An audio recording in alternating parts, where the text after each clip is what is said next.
علم حاصل ہو گیا تو ایک علم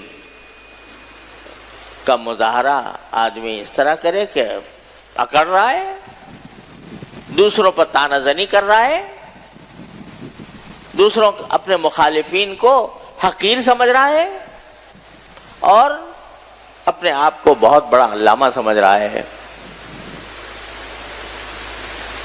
تو یہ کیا ہوا؟ یہ تکبر.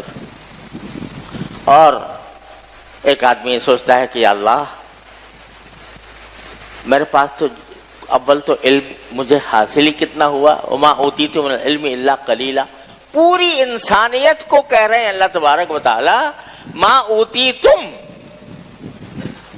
اے ساری دنیا کے لوگوں، جتنا بھی علم تمہارے پاس ہے جو تمہیں دیا گیا ہے وہ تھوڑا ہی سا ہے.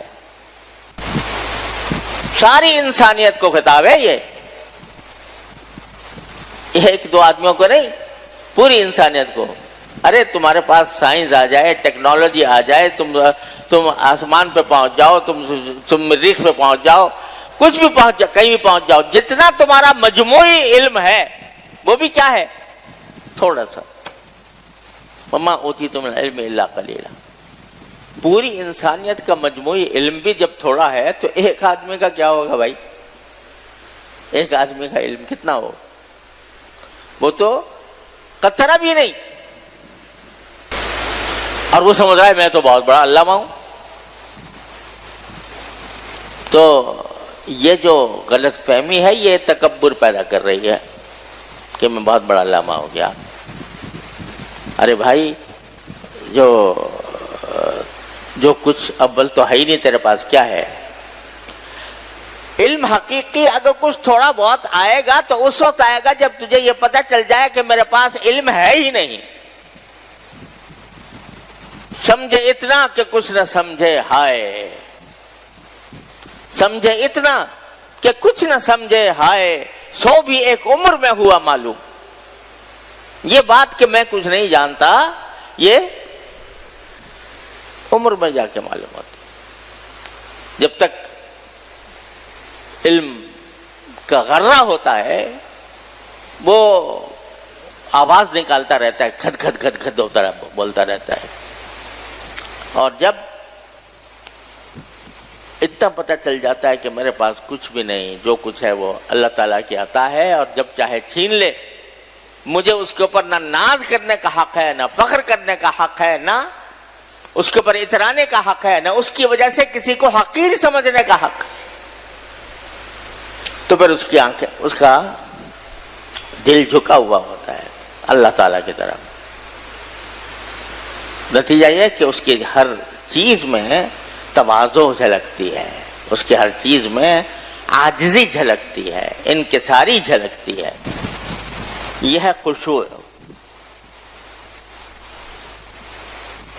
اتنا بڑا کارنامہ کہ 10 سال کی مدت میں اپنے سارے حریفوں اور دشمنوں کو شکست دے کر اور ان کی تمام سازشوں کا توڑ کر کے مکہ فتح ہو رہا ہے.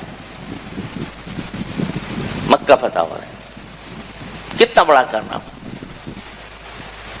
کتنا بڑا کارنامہ. 10 سال میں جہاں خون کے پیاسے بیٹھے ہوئے تھے وہاں فاتح کے حیثیت سے داخل ہو رہے ہیں نبی کریم سرور دو عالم صلی اللہ علیہ وسلم. فاتح کے حیثیت سے داخل ہو رہے ہیں. تو کس طرح ہو رہے ہیں؟ اونٹنی پر بیٹھے ہوئے ہیں، سر جھکا ہوا ہے، سینے سے لگا ہوا ہے،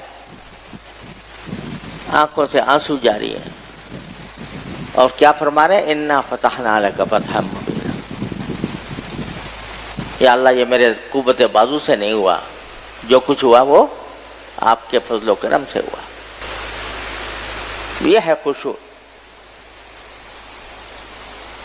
خشوع وہ خشوع جو زندگی کا خشوع ہے، زندگی بھر کا خشوع ہے.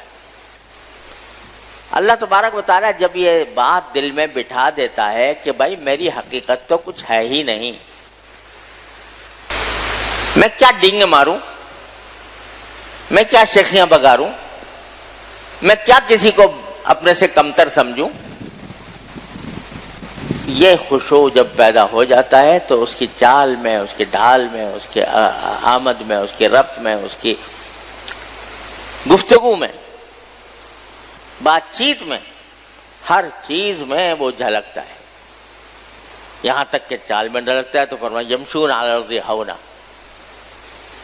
اور اگر کوئی لڑنا بھی چاہے ان سے، اذا خاطبهم الجاہلون، جاہلون کا معنی نادان کے بھی ہیں، جاہلون کا معنی لڑنے والے کے بھی ہیں. کوئی لڑنا چاہ رہا ہے تم سے، وقت اب سلام، ہم تو سلامتی کی بات کرتے ہیں، لڑنے کا جواب لڑنے سے نہیں دیتے.